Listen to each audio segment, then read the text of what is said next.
Hail and welcome, fellow digital soldiers, to True Reporting. It is the 5th of August, and on today's podcast, we have a special one for you. It will be me and Red Pill discussing what's been going on in the news the past couple days, a very dark week to begin with, and it's good to have you aboard with me, Red Pill. Thank you for joining us. Good afternoon, Thomas at True Reporting. How are you, my friend? Doing good, man. A lot to get to. We have a couple things that we will cover. Obviously, this morning we had Trump have a press conference about the shootings in El Paso and Dayton, Ohio, and we will be kind of almost doing a play-by-play of that, just to see, just to get the take on what Red Pill thinks and what I think, and what the outcome of this will eventually come to. Also, we'll be talking about 8chan. It hangs in the balance. Obviously, it didn't go down last night at midnight. We'll be discussing that also with the DDoS. He will be bringing, if you don't know what that is, Red Pill will definitely bring you up to speed. So without further ado, my friends, before we get into the podcast, would you please welcome my new sponsor, Virtual Shield VPN. Hi, friends. Thomas here from True Reporting. I wanted to tell you about my sponsor, Virtual Shield VPN. Right now, for the month of August, Virtual Shield is giving away a back-to-school celebration discount of 20%. A VPN helps hide your IP address for people going back to school. You don't want your stuff to get hacked and all your information stolen. So I suggest going to virtualshield.com/TRU to get a 20% discount. You won't regret it. Thanks, guys. All right, friends, it's good to have you aboard. Let's go ahead and hop into it with my friend Red Pill. This is True Reporting. So first and foremost, I wanted to share the president speaking about what took place the past couple days, just horrendous. And let's go ahead and hop into it. And Red Pill, you give me your thoughts, and you tell me when to stop, and we will discuss it.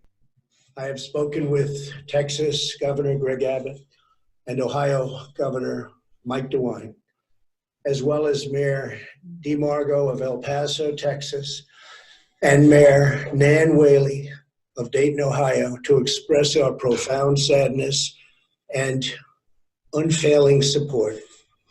Today, pause it. All right, I want you to pause it there, because the first thing that I wanted to call attention to is the fact that this took place in Texas and Ohio.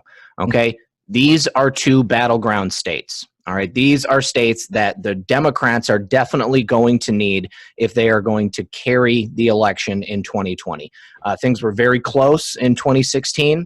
Obviously, we've got a lot going on with the border there, specifically in El Paso. It's interesting because I believe it's the mayor of El Paso. They have some type of court action where they're trying to stop the wall from being built. And we knew that there was the radical leftist group Antifa. They were planning to do some demonstrations or some civil action there in the very near future. The fact that they're choosing these two states, if they can sway the public to make them think that these are Trump supporters, it is because of Trump, because of the things that he has done, the policies that he has, his his opinion on the Second Amendment. If they can sway people, if they can sway enough people, then they might be able to carry those states and those electoral votes. our nation to President Obrador of Mexico and all the people of Mexico for the loss of their citizens in the El Paso shooting. Terrible, terrible thing.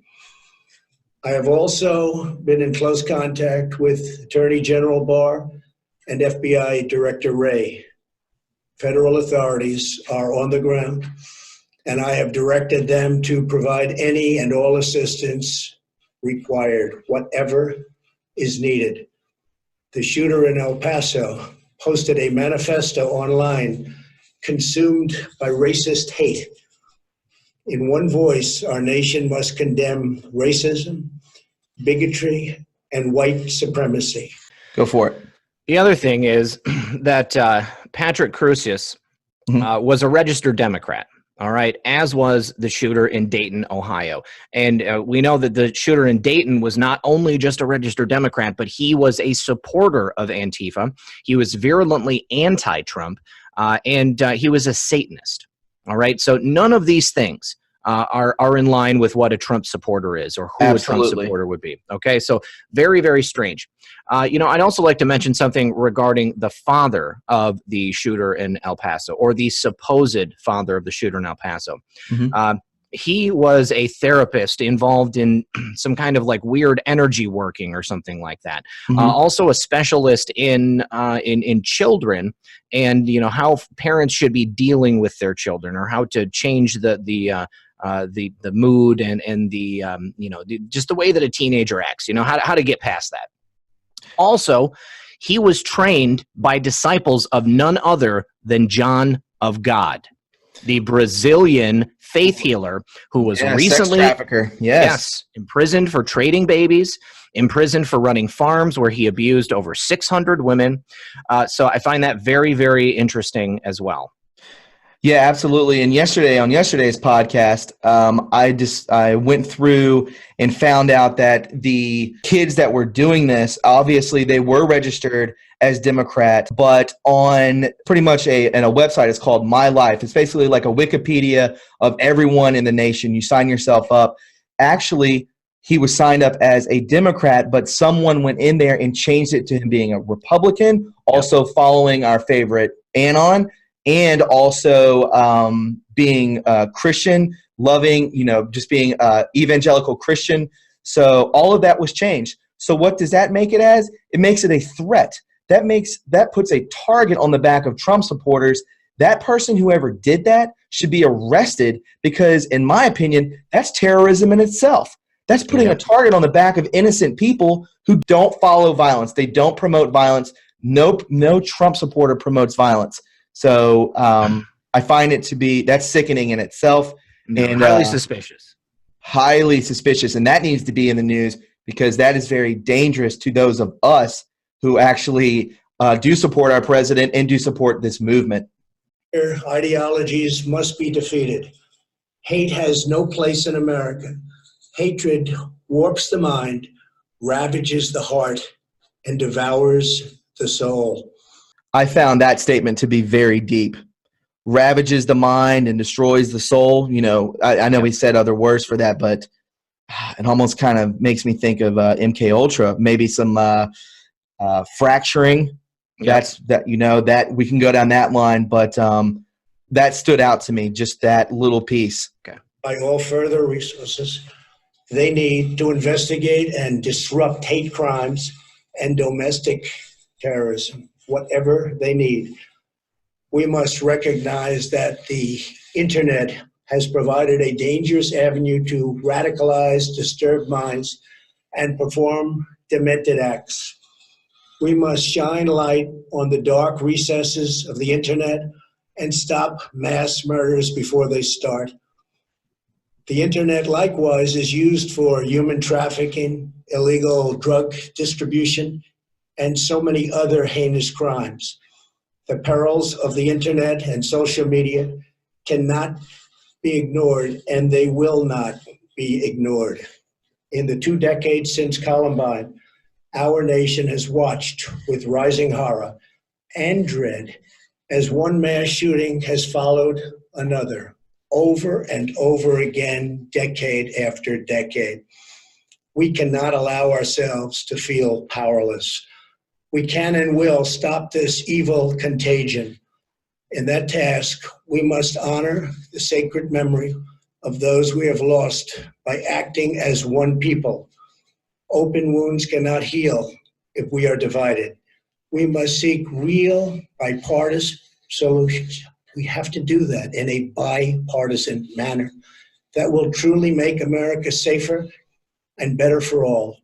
First, we must do a better job of identifying and acting on early warning signs. I am directing the Department of Justice to work in partisan partnership with local, state, and federal agencies, as well as social media companies, to develop tools that can detect mass shooters before they strike.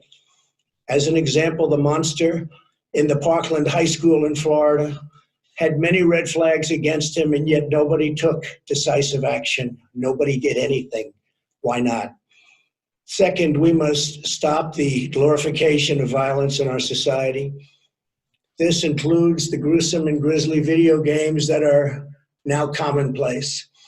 It is too easy today for troubled youth to surround themselves with a culture that celebrates violence. Go for it. All right. So what do you, I mean, he's hitting on a lot of things here. Yes. You know, this has been a long time coming. This was a social engineering project for many decades. All right. If you go back and look at the way that we lived in the 50s and the early 60s, it is a vastly different landscape. Violence predominates our society today, and that has not been on accident. You know, they push it in, inner cities. They push it in video games. They push it on television. They push it in movies. People are desensitized. All right.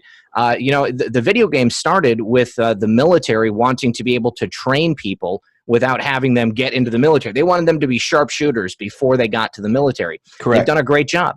You know, none of this stuff on its own causes violence, but all of it together certainly adds to the climate that we have today. It's very scary, you know, and I don't know what the answer is myself. We can't just censor everything, but we do need to have standards, and people need to understand, you know, the kinds of things that we put our children, that we give our children to entertain them. It's going to have an effect on them. I prefer a world personally where people are not comfortable seeing this level of violence, but it's not on accident, and they have done it on purpose. How did this kid get a fully automatic AK-47? All right, let's just assume for a moment that it was only him. All right. Right. Putting aside any of the stories of multiple individuals, you know, dressed in black or with masks on, how would he himself have gotten this type of weapon? I just don't understand how that's possible in today's world. I was watching actually a really interesting video this morning by my friend Calogero at Where We Go One, We Go All. And he had several pieces of footage from people in Chicago. There were like over 10 deaths by handguns this weekend. There was a mass shooting in Chicago. The press completely ignores it because of the people who are doing it. Okay. It's de rigueur in the inner city. People die every single weekend in Chicago, scores of people. And then we have, one incident like this, they want to pin it on a Trump supporter. And so that's the one that they publicize.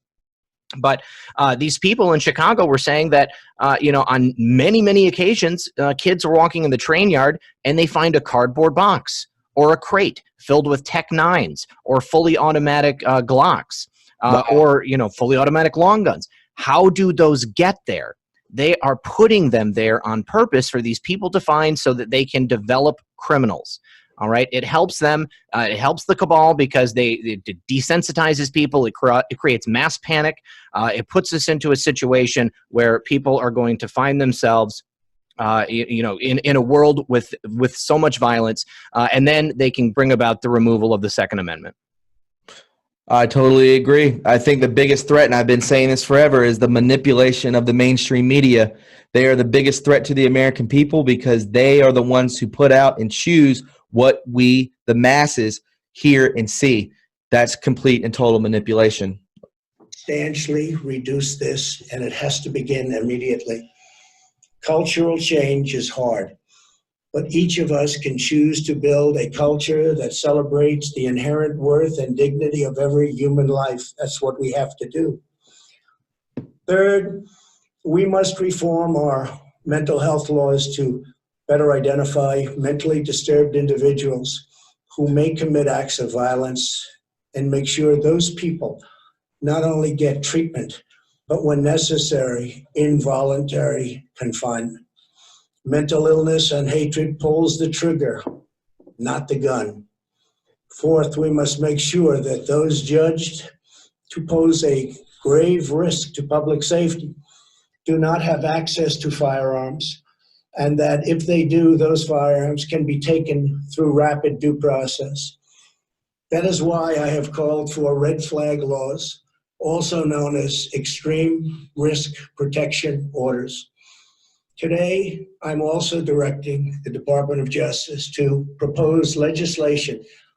I just wanted to say something real quick. As it says, breaking news and the ticker's down on the bottom, Trump nation must condemn racism, bigotry, white supremacy.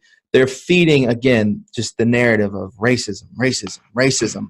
they have to, this is CNN. This is what they do. This is deep state. I wouldn't even consider this news. They know what they're doing. They know exactly what to put down at that bottom ticker, and just something to take note of.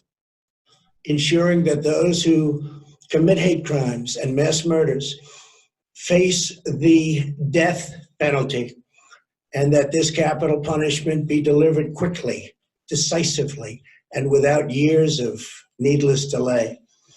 These are just a few of the areas of cooperation that we can pursue. I am open and ready to listen and discuss all ideas that will actually work and make a very big difference. Republicans and Democrats have proven that we can join together in a bipartisan fashion to address this plague. Last year, we enacted the Stop School Violence and Fix NICS Acts into law, providing grants to improve school safety and strengthening critical background checks for firearm purchases. At my direction, the Department of Justice banned bump stocks. Last year, we prosecuted a record number of firearms offenses.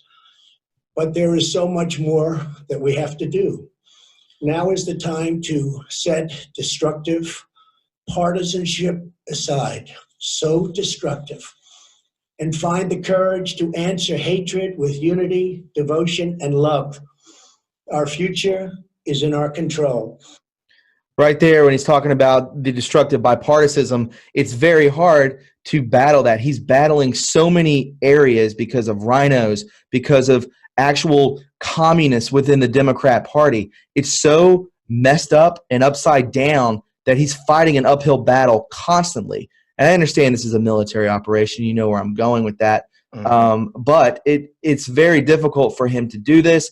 I think that, taking the bump stocks off, that's fine. I understand that. Some people, that is a little unnerving, and it can bring more people from the left over to the right because, I think that's a good step forward. But do I think to take away the guns? Absolutely not. In no way, shape, or form.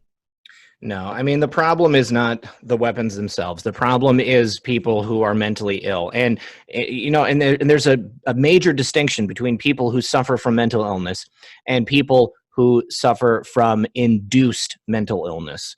People who are under the care of a therapist and are put on these psychotropic medications and are given instructions. America will rise to the challenge.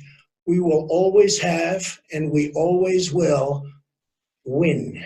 The choice is ours, and ours alone. It is not up to mentally ill monsters. It is up to us. If we are able to pass great legislation after all of these years, we will ensure that those who were attacked will not have died in vain.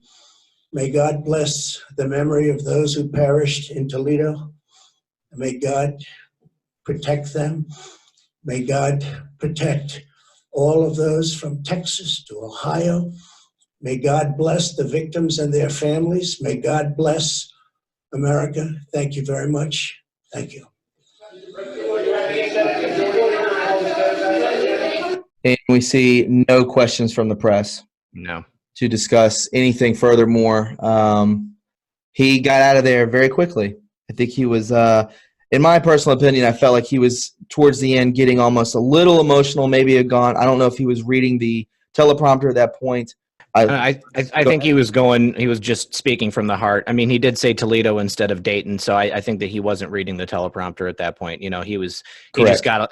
just got a little flustered there. And I felt like he was getting emotional. Yeah. So, where do we go from here?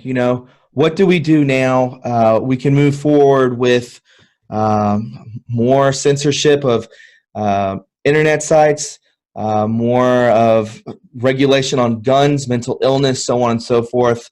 But nothing, I believe, neither of those three things is going to fix what the deep state is capable of. No, I mean, clearly the only answer is ending this deep state operation to turn us into cold-blooded killers and criminals. We've We've been, since the 1950s, they instituted these social welfare programs. Mental health problems, you used to be able to, get help in an institution. Then they took all that stuff away, and the only thing that people have left is to go live on the streets. They don't have the ability to take care of themselves because they were raised basically in the welfare system. So now they've created this undercurrent of a criminal class. And they've done that on purpose so that they can continue to fill up these for-profit prisons. And, each of these things are things that President Trump is working on, but it is a huge, huge problem, each one of them on their own. And it's not going to be taken care of overnight. So I really hope that something happens here, that's, takes us away from the direction that we're going. I certainly don't think that shutting down sites like 8chan is the way to do it. I mean, 8chan's not where people go to get radicalized. They don't go to buy guns. People go to 8chan to do research, okay? People Correct. go to 8chan to speak about things that you can't speak about publicly due to the incredible censorship that we have in this country right now. Absolutely. Great segue, too. You said that you wanted to talk about the DDoS and the future of 8chan and what hangs in the peril. So if you want to screen share what you wanted to with the DDoS and bring everyone up to speed, I find it to be extremely important and intriguing to those who may not know what we're talking about. Well, yeah, I just wanted to, the idea of a DDoS attack. It's a denial of service attack. Basically, what a group or an individual does is they attempt to take a website offline and make it unavailable to people who want to visit it with overwhelming traffic from many different sources. So it's happened at 8chan many times in the past. Until yesterday, they had something called Cloudflare. Cloudflare was a denial of service attack service.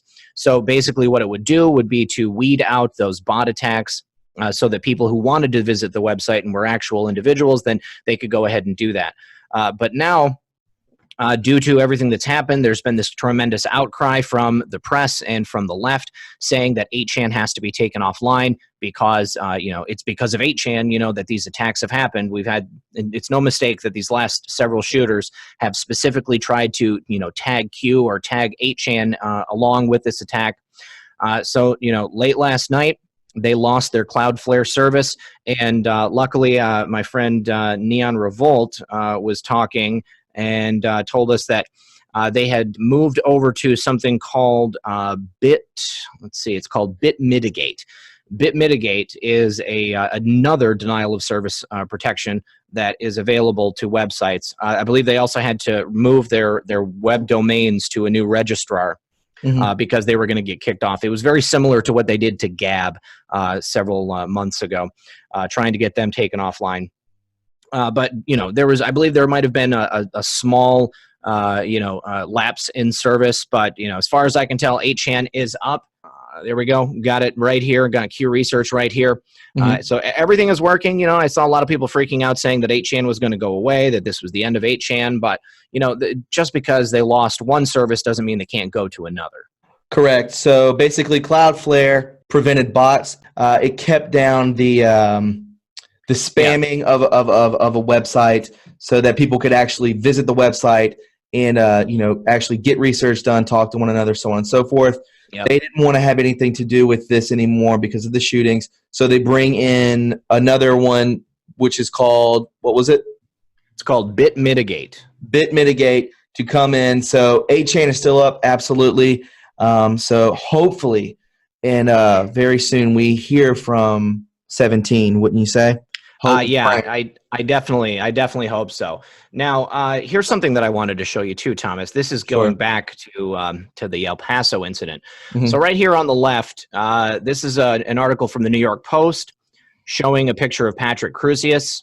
I believe this is from his social media. Just want you to take a look at that face. Sure. Okay. He looks like McLovin from Superbad. Okay? Yes, he does. Right. Here's a picture of the mugshot from the individual identified as Patrick Crusius in prison or in jail after the shooting, saying that they're going to seek the death penalty.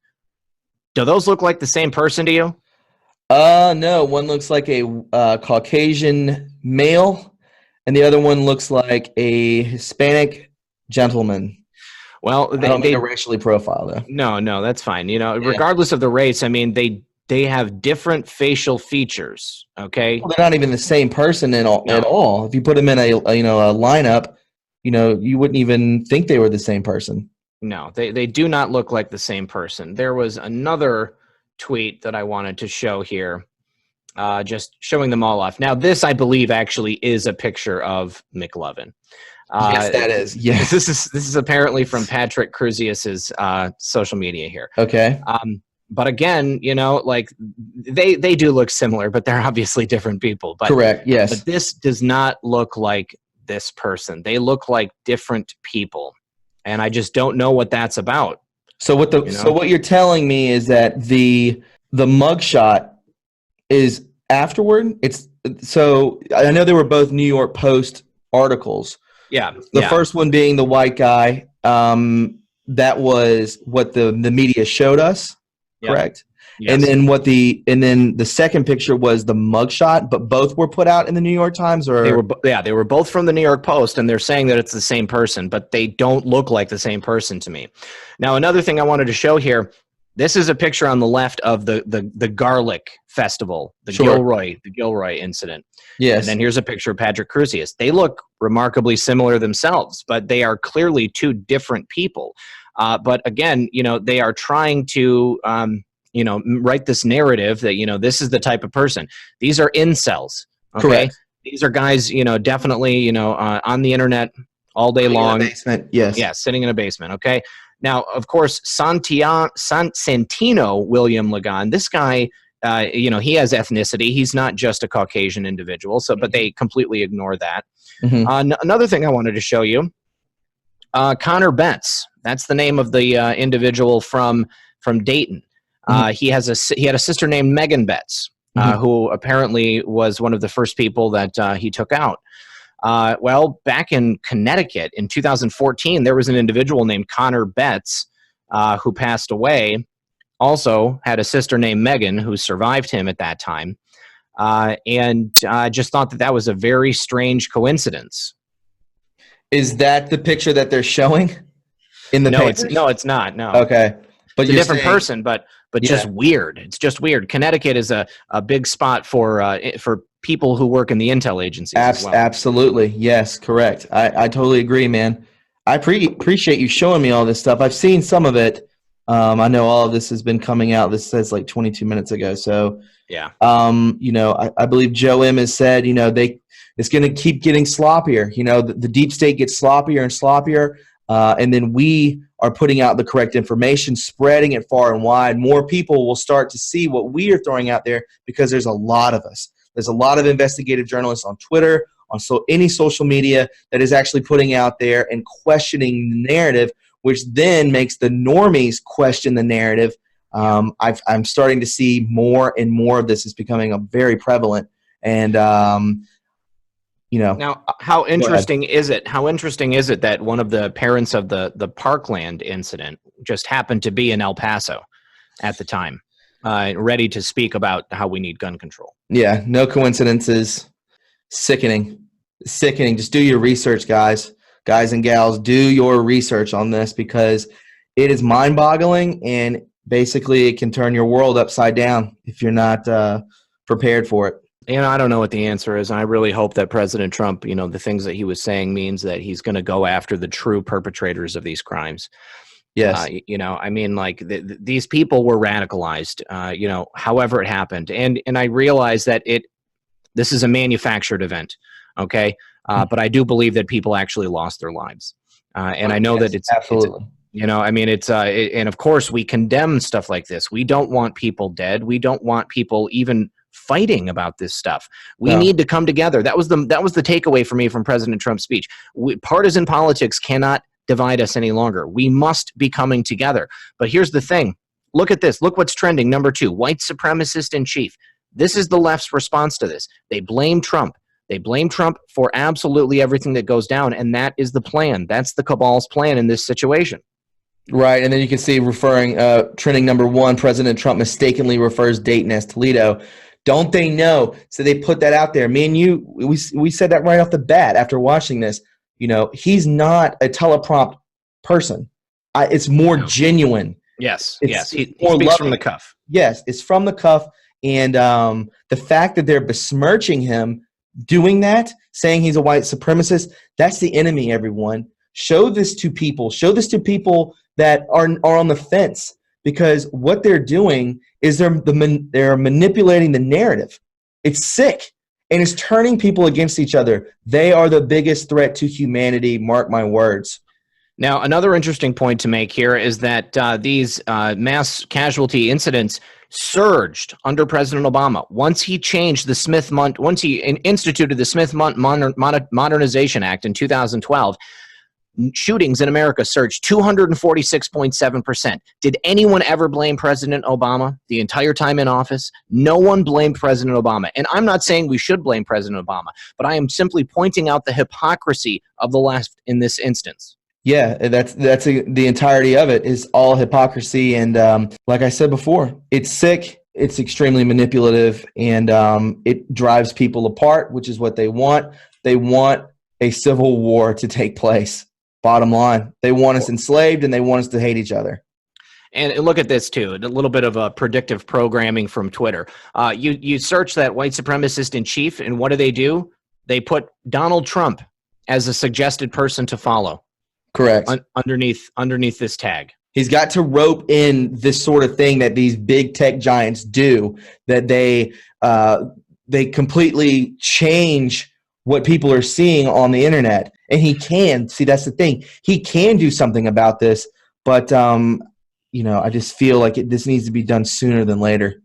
It's getting out of control. Needs to happen now. And look at this. Here they are. They're trying to pin these people on President Trump. This is the one who was the supporter of leftist groups. Correct. This guy was a registered Democrat. This guy also a Democrat and a person of color, an ethnic immigrant. It just gets more and more dark. It gets more and more disturbing, my friend.